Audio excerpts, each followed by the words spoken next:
Last time on One Piece First Impressions, I've got a great plan. I lied to you. Oh, fuck. This sucks. Goodbye. You can't have the flare fruit. Your hat isn't anything like Ace's.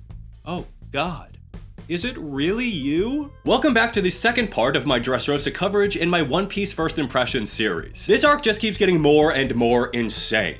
At the end of my last video, I dared to ponder if this could be the best arc of One Piece yet, and while I still can't make a definitive statement, everything that happens in this middle chunk is so excellent, I'm excited to dive in. If you're new to the series, this is where I offer my first impressions of the One Piece anime as a first-time viewer, and if you're curious about my thoughts on the first part of Dressrosa, there should be a link in the description to that video. In this video, I'm going to be talking about everything through the start of Operation USOPP, up through Law's sad shonen backstory. Now, let's sail on. We last left the Straw Hats all split up. Nami, Sanji, Brook, Chopper, and Momo are all heading for Zou, with Big Mom's warship chasing after them, trying to capture Caesar Clown. They actually don't appear a single time in the section I'm discussing today, which I thought was smart. There's too many moving pieces right now to also worry about developing a plotline for what Brook and Chopper would be up to. At the same time, I think this is setting up a surprising twist down the line, because God only knows what could happen off-screen with an Emperor's warship involved. Meanwhile, Luffy, Zoro, and Kinemon are heading to the palace to save Law, which I will speak to in a moment, and the rest of the crew are commencing Operation SOP. Sugar! Oversurprised! Panic! Robin, Usopp, and Franky take off with the fairies, led by Toy Soldier, in order to sneak through a passageway the fairies have dug that leads to the underground where Sugar is. But it's too small for Franky to fit through, so he has to split off. Toy Soldier tells Franky to go to the toy house, where there is an entrance to the underground since all the toys are forced to work there at night. The only problem is, the underground is being guarded by my favorite villain in this arc, Senor Pink. Soak in his manly aura. There is absolutely nothing to dislike about Senor Pink. He is a man's man, and the ladies love him. Straight up, I find myself saying "so hard-boiled" throughout my day, and it's become a running joke with my girlfriend, who hasn't even seen these episodes. And his character is made all the better with Franky bouncing off of him. These two characters are like chocolate and peanut butter. They just mix so well. Franky tries to impress Senor Pink's groupies, telling them how cool he is, but they don't agree. However, Senor Pink tells those tramps that they don't know what they're talking about. The weird respect these two absolute freaks have for each other is so entertaining. Senor Pink and Franky were a true delight whenever they interacted throughout this whole section. Anyway, Franky is just causing a ruckus at the toy house, battling Senor Pink and his swim powers, and eventually fighting Machiaves and Dellinger as well. This is when the Navy shows up and also wants a piece of Franky. He says, "Screw it, I'm gonna fight the Navy too," and starts blasting them as well. Dude, Franky is an absolute tank, and this entire toy house brawl was such a good showing for him. I feel like he hasn't had much to do since Enies Lobby, but between this fight and his Battle Franky showcase at the end of Punk Hazard, he's soaking up the spotlight. It feels like Oda really found his Franky rhythm again, utilizing him in both badass and hilarious ways. I mean, the joke with the goons thinking Franky was going to shoot something out of his weapon hair, only for him to shoot something out of his shoulders, was so good, and that leads into Senor Pink brushing his teeth while his goons beg him to avoid the rocket, only to take it straight in the face. I can't gush enough about this. It was just way too fun. Okay, sorry you got caught in the splash zone. Now let's get back to the actual story. So Usopp, Robin, the fairies, and Toy Soldier make their way to the underground, which is this massive port where the toys are used as slave labor. Sugar is guarded by Treble, a man whose voice makes me want to tear my own ears off every time he speaks. I cannot stand this man, and just overall, yuck. It's here that Usopp's lies finally come to bite him in the ass. The Tontada feel as though they can't lose with Nolan's descendant by their side, but they get screwed up pretty easily by Sugar, and then Treble enters the mix and gives them all a sticky pounding as well. Even Robin gets turned into a doll while trying to help in this operation, which means it's all up to Usopp now. I want to say that he seems back to his normal cowardly self, which is not how he has been portrayed since the time skip. In Fishman Island, Usopp's whole thing was that he wasn't a coward now, but I'm actually fine with how he's handled here, although it does seem like some serious backpedaling. Probably because, what do you do with an Usopp who isn't scared? So, with the weight of this entire operation resting on Usopp's back, Oh, he's running away.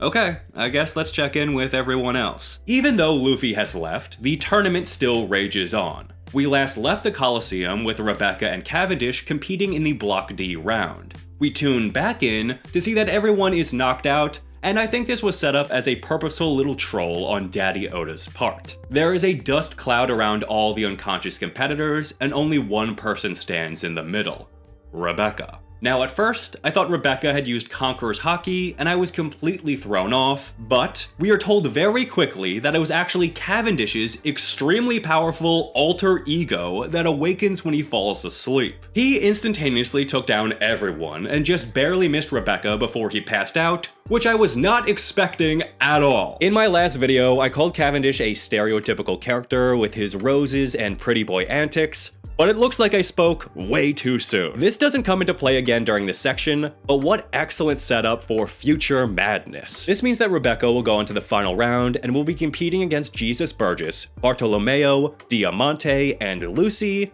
but my first thought was, she technically didn't prove that she's capable of competing in this round. She pretty much just got lucky, and I was worried she would get destroyed. Before the final round started, I had to weigh the competitors. I couldn't see Burgess winning since that would take the story in a wildly different direction. Barto was out since he is just a One Piece fanboy who is obedient to Lucy? Damn, I guess the jig is up.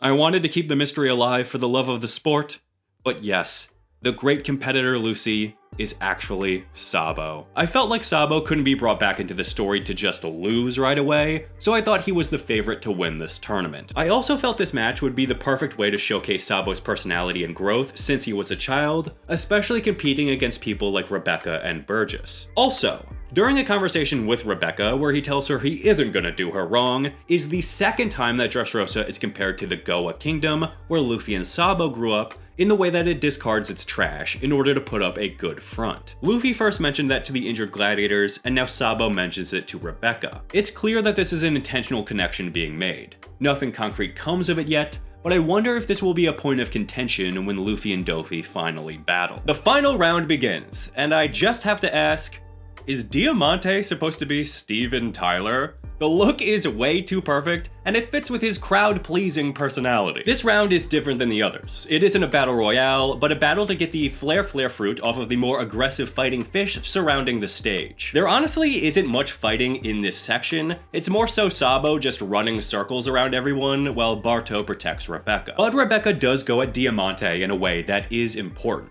She breaks her streak of never attacking anyone, deciding that she'll need to kill in order to win. This doesn't work, but it does show just how far she's been pushed and how dedicated she is to her cause. She doesn't get another chance to fight though, because Sabo gets the flare fruit and immediately knows exactly how to use it, unleashing hell on the Coliseum. Meanwhile, the palace invasion plan has also begun. And by plan, I mean that Luffy, Zoro, and Kinemon are just running headfirst toward Doflamingo's fortress, dressed as your weird cousin's fetishes. Luckily, they are intercepted by the oh-so-insightful Viola, who leads the trio up through some secret passages. While this is going on, we finally get to see the conversation between Fujitora and Doflamingo that has been teased since their confrontation on Greenbit, and I really loved how this played out. Fujitora agrees to help Doflamingo, but he is only doing so to further his own goal of abolishing the warlords. I'm sure there's more history to Fujitora, because isn't there always? But regardless, I think this was such an excellent and unique motivation for him to have. He's planning on making some big changes at Reverie this year, which was also mentioned in Fishman Island, so I'm assuming this meeting is going to be some massive earth-shattering thing, and I can't wait to see it. After Viola has led the trio up a bit, we get probably the worst Luffy charging in gag yet. I usually love these gags, but this one just felt so predictable and inorganic. I guess I get it. I like action too. I just feel like it could have been handled better. But seeing Luffy invading the palace actually ties things back around to the old Lucy disguise switcheroo, surprising Dofi, who thought that Luffy was still in the tournament. The group then splits up. Kinemon goes off to find his buddy Kanjuro and uses his clothes powers to create the foolproof disguise of Don Quixote Doflamingo. Zoro ends up fighting one of the Don Quixote executives, Pika, who is a stone assimilation man, which means Zoro is essentially fighting against a living castle, which is pretty damn badass. This group isn't the only one to make their way through the palace. Toy Soldier and a couple of the Tontatas are battling their way up from the underground port, the plan being that Toy Soldier will kill Doflamingo once all the toys turn back to humans. Why is he so tough?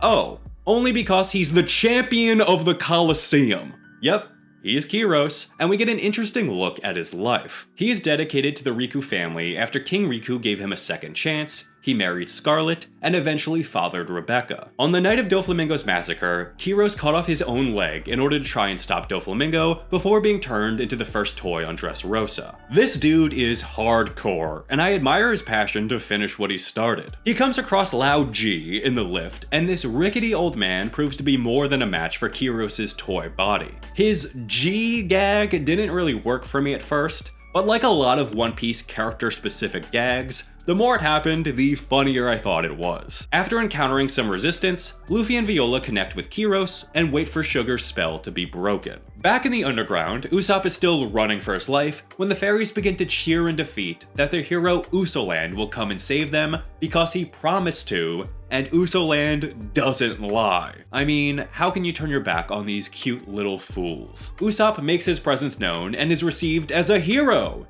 except he tells everyone the truth, that he isn't a descendant of Noland, which completely makes them look like dunces, but he says he's here to be a hero now. He takes on Trouble and Sugar and pretty fittingly gets his ass absolutely beat. Yet, in a twist of fate some might even call preordained, Sugar takes the Tata Babasco ball, thinking it's poison, and stuffs it into Usopp's mouth, which then explodes in an inferno worthy of Smaug himself, utterly over-surprising Sugar, knocking her unconscious and breaking the spell on all the toys, causing a, say it with me now, panic! All the toys of this country are reverting back to normal, and everyone is regaining their memories of those individuals. We see all the competitors from the tournament who were forced to work as slaves, now changing back into humans. Viola, Riku, and Rebecca all suddenly remember Kyros as he leaps out in his human form and decapitates Doflamingo. Meanwhile, a battered Usopp is lifted into the sky by the giant from the tournament and is worshipped by the former toys as a savior. Some mistake Usopp's cries of pain for sermon and wonder if he is a divine entity. Then, as if a signal from the heavens themselves, Sabo's destruction of the Colosseum brings a divine light shining down on Usopp, and he is worshipped as a god. God Usopp.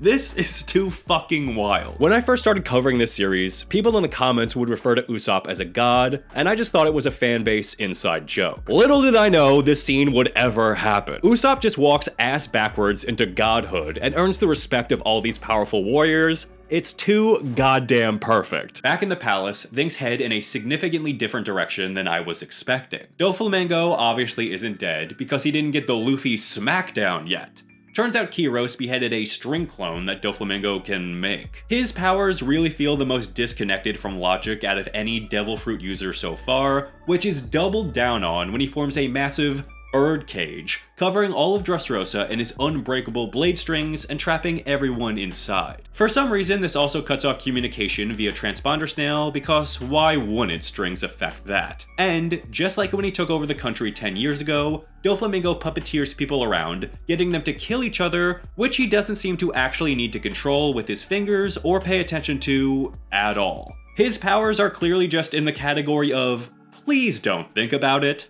So I guess I won't. This is the start of Doflamingo's game. Everyone has to become a hunter. Kill or be killed. He offers the citizens a choice. Try and kill him, or capture his designated enemies who each have a monetary award on their head, with God Usopp at 500 million berries. Let the games begin. This is a major change-up for how I thought this arc was going to go down. I was not expecting a nationwide battle royale and manhunt for our heroes, but I think this was a fun twist, and I enjoy how it mixes up everyone's dynamic and goals. Pika has altered the entire landscape of the island, moving the palace atop Flower Hill, and bringing the Smile Factory above ground, which once again keeps everyone racing around. I also just want to say that Doflamingo's theme is so good. It honestly reminds me of Flash Gordon. It has those dark 80s synth vibes. Anyway, so the underground group now consists of Robin, God Usopp, Rebecca, Koala, Hack, Sabo, and Bartolomeo, who is naturally fanboying out about meeting Robin, as well as piecing together that Usopp is Soga King. I was not expecting Sabo to be the number 2 of the revolution. I thought he'd be a higher up, but I didn't expect him to be that high already. That means he must have a really serious relationship with Dragon, which only adds to my theory that Luffy will meet Dragon sooner than later. Also, there's a really weird rhythm to Ace and Sabo. Ace was also introduced in another Kingdom Takeover arc as essentially the right-hand man of Whitebeard. There's something to these brothers of Luffy who once dreamed of being captains in their own right, becoming the top subordinate for others. I have a half-baked theory brewing on why this is, but I want to flesh it out a bit more before I say anything. Anyway, we find out that the reason the revolution is here to begin with is to investigate the underground gun smuggling Dofi has been organizing. While this group runs to the surface, there is a really small moment that I want to talk about. Did Robin think Koala and Sabo were going to attack her for a second there? She got real nervous seeing them up ahead, and it came right after confirming everyone else was on her side. This was interesting. I mean, she did leave them to rejoin the Straw Hats. Maybe there's no love lost, but if she gets in the way of their mission, she knows what happens. Robin rarely gets nervous like that, so something is up. And I love when there are just these tiny little hints like this. Back with Luffy's group, Law makes a really good point that I did not consider. The original plan was not to kill Doflamingo, but to get Kaido to do so by destroying the Smile Factory. So now, if they destroy the Smile Factory and kill Doflamingo, Kaido will have no one to attack but them. That's a pretty horrifying implication, considering that half the crew is already running from another emperor. Also, what has Burgess been up to this whole time? Regardless, Luffy tells Law that he can't just turn his back on this country, and jumps down into the city with him in hand and Zoro behind. I have to say that it's been kinda nice to see Luffy and Zoro together throughout this action sequence. I feel like that very rarely happens. Zoro is usually paired up with someone else, more often than not Sanji. With half the crew gone, I feel like we're getting some more interesting pairings and spotlight for characters who haven't had much in recent arcs, which I'm happy with. Then, there is something that is so goddamn perfect, so truly excellent, that I think it could be taken as an encapsulation of how great the writing is in this series. That scene is, of course, the Pika voice reveal. For what could have easily just been a quick exposition dump, instead accomplished like 5 different things, utilizing several quick tonal shifts, which not only delivered on the very basic setup of the scene, but made me die laughing, provided interesting insight into the main antagonist and his relationship with his supporting characters, and foreshadowed an even more incredible joke that pays off shortly after when the gargantuan Pika arrives on the scene and Luffy bursts out laughing at his voice, which incurs his wrath. All of this was so excellent and what this series does so well, balancing epic adventure action with drop-dead dumb comedy. I could probably do a whole short video on this Pika scene, breaking down exactly why I love it, but I don't know if anyone would be interested. Anyway, while the Pirates and Royal Family are heading to defeat Doflamingo, let's check in with some of the other players around Dressrosa. Like I mentioned before, the revolutionaries connected with some of the main characters for a hot minute, but very quickly they began to do their own thing. During the chaos, Koala seizes the opportunity to go back into the port and do some investigating. She finds a boat that has some materials marked DER, and a bunch of shady dudes show up looking to destroy evidence. At this point, it was clear that the Revolution characters are going to have their own side plot that expands on the arms trading and will eventually lead into some crazy reveal, and I don't know if my heart can take this. There is so much going on, I feel like a broken record. Also, of course, Koala is a master of Fishman Karate, which is dope. Meanwhile, Fujitora and the Navy at large have been reacting to everything going on by not really doing anything. I wasn't really sure what to make of Fujitora's position of not taking any action at all, especially considering his dumb power. His line about the people of Dressrosa's screams of anger also didn't really make much sense to me at first. Then, when he intercepts Luffy, Zoro, and Law, my confusion about his motivations only intensified. However, after the Pika attack that separates everyone, and when Sabo steps up to intercept Fujitora, things become more clear. First up, I think the idea of this Sabo and Fujitora fight was a really cool one. but I do kind of hate how OP Sabo is. I don't hate the fact that he is powerful, that just makes sense for this story, but the fact that he can use the Flare fruit so well, so quickly, is kind of irritating. It would have been fun to see him struggling to master it at least at first, rather than being perfect with it right away and doing insane shit we never even saw Ace do. Also, I really don't like that he's still fighting with the pipe that was used during the post-war flashback. It feels really forced, and I never liked the design for those weapons to begin with. It just feels very generic, and it doesn't jive with his overall look or personality. I do find this fight to be pretty entertaining, and it's cool that Sabo was willing to put his mission on pause in order to delay an admiral for Luffy, but it becomes clear that this fight probably isn't as evenly matched as we were led to believe. Sabo doesn't think that Fujitora is giving this fight everything that he's got, and Fujitora begins talking about a gamble that he has made. He doesn't outright say exactly what he's thinking, but he makes it fairly clear to Sabo that he was allowing himself to be stalled so that other forces within the country can be heroes. He knows that the Navy has failed Dressrosa, which is what he was referring to when he was talking about screams of anger and the world government thinking they are gods. He essentially throws the fight and keeps the Navy from interfering in the primary action going forward. I thought it was really interesting how Fujitora actually seems to care about the situation rather than Navy supremacy, which is starkly different than others we've encountered in the past.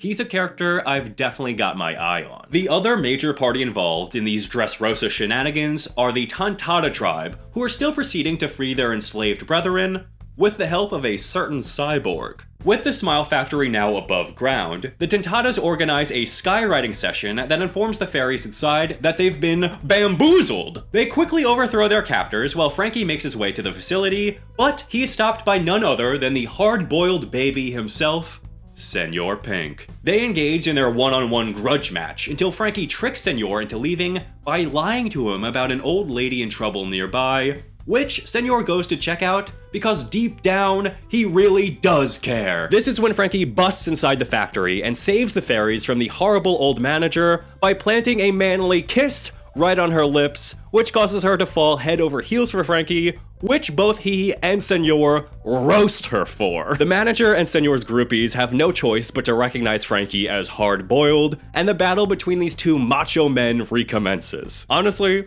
I can't get enough of these two. The Franky and Senor conflict is hands down one of the best in this arc, and maybe one of the best in the entire series. This is easily Franky's best showing since Enies Lobby, and I actually might like him more here. This is possibly peak Franky for me. The good times just keep rolling. This section of the arc is such a constant thrill ride with non-stop action and fun that it is skyrocketing Dressrosa into the top tier with every step, and what happens next only adds to it. After Luffy, Zoro, and Law recover from being blown away by Pika's attack, none other than the valiant Cavendish arrives on his noble steed. He tells them that he no longer wants to kill them thanks to the efforts of his savior, God Usopp. Now he will repay his debt to the Straw Hats and go kill Doflamingo himself. Luffy outright rejects this, saying he's the one who's gonna kick Dofi's ass, but then they are slowly surrounded by all the tournament fighters who all feel indebted to their hero, God Usopp, and all want to kick Doflamingo's ass themselves. This clusterfuck of idiot warriors is too damn entertaining, and it naturally leads to everyone racing against each other up the plateau while Pika tries to stop them. Luffy's crew gets a head start thanks to the bull, and Zoro hops off to handle Pika solo. This is where Luffy and Law are trapped in a well!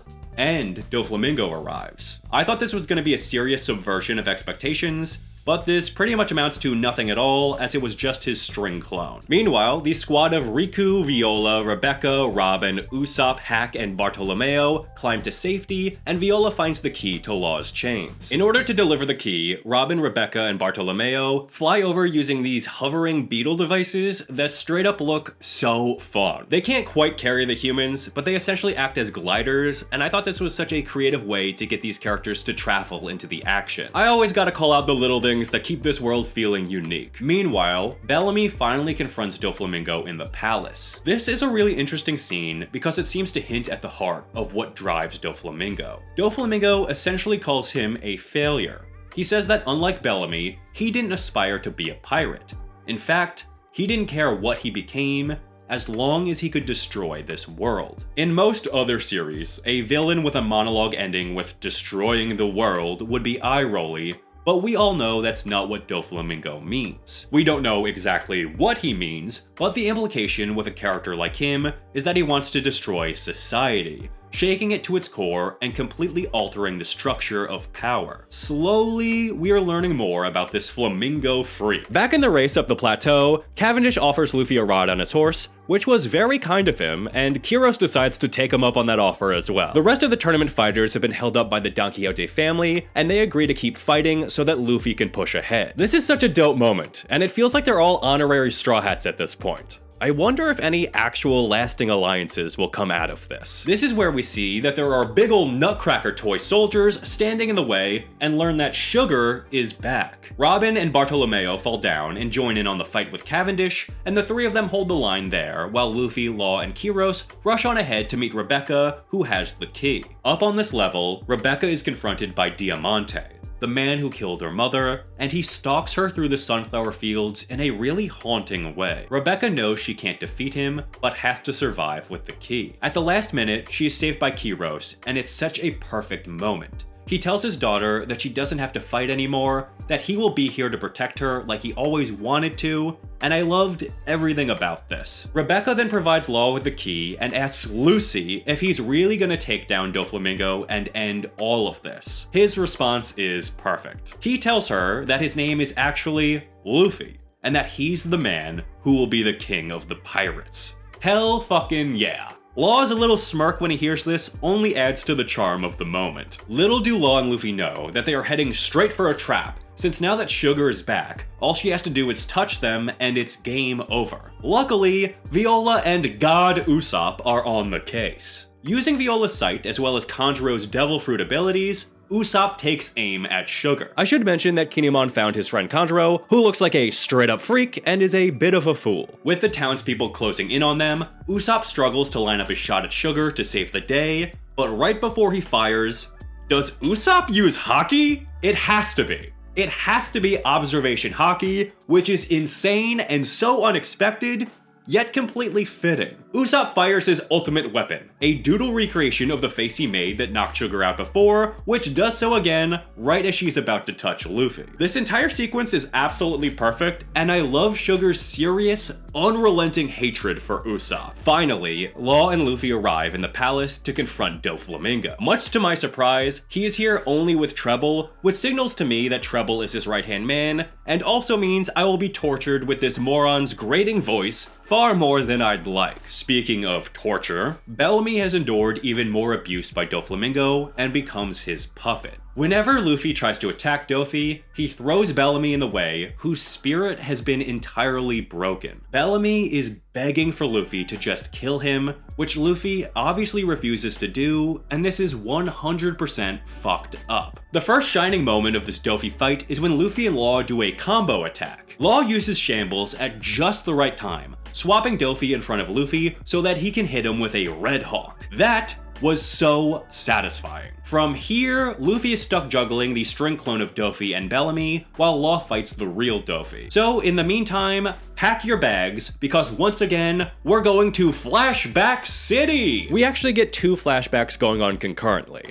First, we see Doflamingo's childhood, then we see Law's childhood. We find out that Doflamingo's father wanted his family to leave Mary Joy's to live as normal humans, and Doflamingo hated that. In the present, Doflamingo says that despite no longer being a celestial dragon, he is aware of a national treasure in Mary Joie that could shake the world. Some other earth-shattering secret, huh? I wonder if it's an ancient weapon. Regardless, Doflamingo is able to blackmail the world government with his knowledge of this, and that's how he's able to pull some strings behind the scenes. In his past, we see that Dofi's dad was kind of a major dumbass. They left Mary Joy's to live in a new country, set up in a massive mansion, and the first thing he tells people when he gets there is that he's a celestial dragon. From here, his family is hunted down until his mom dies of disease, and then the men of the family, and I use men lightly here because it's one man and two little boys, are tortured by these townsfolk because of their heritage. I never thought I'd feel bad for celestial dragons, but this is just plain and simple racism that I guess I myself have participated in.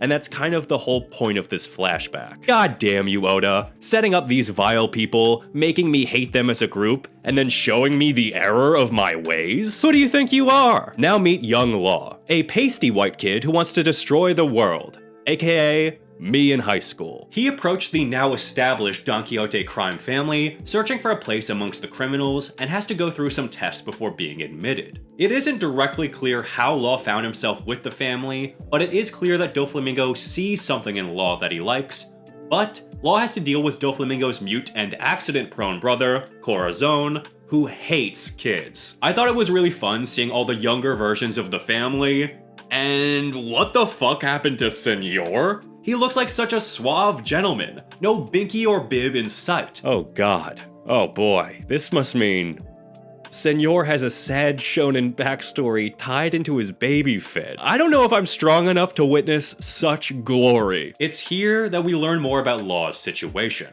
He is from White Town, which was a place known for extracting white lead, a substance that was known to be poisonous by the world government, but kept secret until the people of White Town all began to suffer from its effects. The world mistakenly believes the illness to be contagious, so they quarantined White Town and eventually purged the entire area, killing everyone who lived there except Law, who escaped by hiding beneath corpses. All of this is darkly fucked up, and very much explains Law's childhood headspace. He is dying from this poison, with only a handful of years left, and wants to lash out at the world as much as possible before then. While with Baby 5 and Buffalo, Law tells them that his full name is Trafalgar D. Water Law. The D! Hearing this, Corazon takes Law away and reveals that he could talk this whole time. He tells Law that since he is a D, that he needs to get away from Doflamingo as soon as possible. It's here we finally get some vague notion of why people with the name D keep seeming to matter in this world. The family of D are said to be the enemies of the gods, aka the celestial dragons. That's why Corazon wants Law to stay away from Dofi. The family of D have appeared throughout history, going against the will of the gods, which I take to mean they act freely, whereas the celestial dragons want them to act subordinate to their will, and this definitely fits with Luffy. Anyway, so Corazon takes Law to escape from Dofi, and also tries to cure him of his disease. At first, he's inspired by Law's heritage, but comes to really care for the boy, and they develop a strong bond. Unfortunately, every hospital freaks out at Law's condition, which results in Corazon lashing out and burning them all down. But after 6 months, one hope emerges: the USOPP fruit. Turns out that Corazon has been undercover with the Navy this whole time, working as a secret agent for Sengoku against Doflamingo. Apparently, he disappeared for years as a child and then came back into Dofi's life, which makes me think we are not quite done getting backstory. Assembling the Don Quixote family feels like something we will eventually see. Anyway, Corazon gets word from Doflamingo about a trade between some pirates and the Navy for the USOPP fruit, and Dofi wants to intercept it because apparently an USOPP user can grant someone else eternal life. Corazon confirms some info with the Navy, and then decides to betray all parties involved and steals the USOPP fruit for Law so that he can heal himself of his disease. And now, things get tragic. A wounded Corazon gives Law secret intel on Dofi's operation, specifically his plans for Dressrosa to pass along to the Navy. And who does he end up giving it to than Virgo? That fuck beats up our boys and calls Dofi, who then arrives on the island and launches a birdcage around it. Corazon hides Law and confronts the family, but is easily beaten. He then makes a speech, secretly directed to a hidden Law, declaring that now the boy is finally set free, and then he is executed by Doflamingo. The family all leave while Law makes his escape, once again all alone in the world and screaming out in agony. In the present, the fight between Doflamingo and Law continues, but I think here is a good time to stop. Honestly, I really loved Dressrosa when I was talking about it in my last video, but I think everything in this middle chunk was somehow even better. That doesn't always happen with stories. Usually the middle section is the hardest to keep engaging. But I just thought every single thing that I've discussed so far was so fun and just nuts. From Senor Pink versus Franky, the alliance with the tournament competitors, Usopp's snipe, the battle between Sabo and Fujitora, and of course, Law and Doflamingo. This has been a wild ride, and in the next video, I will discuss how it all ends. Thank you for sticking with me throughout this journey, and I look forward to seeing you in the next video, but until then, I'll shut up.